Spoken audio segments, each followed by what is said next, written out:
Being able to apply more directly to grassland, we can minimise the potential for runoff into the water environment and for nitrous oxide release from grassland into the atmosphere. Dribble bars are one of the implements that Scottish Government are really keen in investing in through the Sustainable Agriculture Capital Grant scheme, with a view to reducing emissions on farm and cutting the potential for environmental pollution.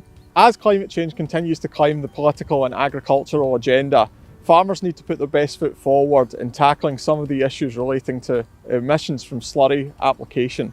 We're here at Keyshill Farm today, where Ian is out with the dribble bar.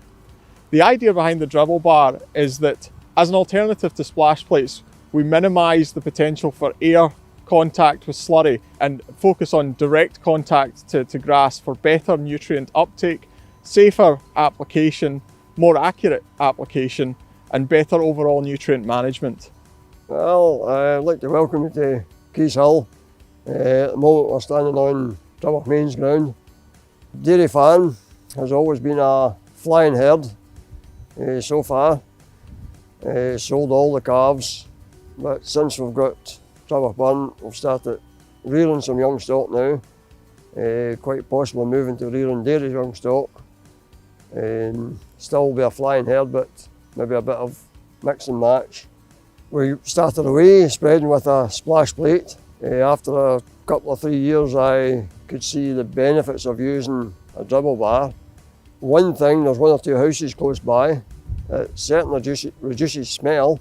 It's a lot better for air pollution. But when you see it spread with a splash plate, the whole field is white with seagulls gathering up dead worms. When you've used a dribble bar, there's not many dead worms at all. It's a lot better in terms of the soil aeration and the worms, and we can see benefits from saving fertiliser as well. When I bought this dribble bar, there were no grants or anything, and just to save money, I didn't go down the route of the flow meter, but when the grant came on and there was an offer for such a thing, I applied for it. It'll be a lot easier to gauge how much you're putting on. My nephew Alistair, he's been using the flow meter and he's discovered how that nearer hand he's putting on a lot more than he thought. And then further away it's not going just as fast. But with the meter he can put on what he's set out to put on. The technology in agriculture is always moving on. You've got to try and keep moving with the times. Agriculture is changing and the technology revolving around the application of slurry is also changing. For more advice on uses of dribble bars as well as alternatives to splash plates, you can find more information at the Farming and Water Scotland website.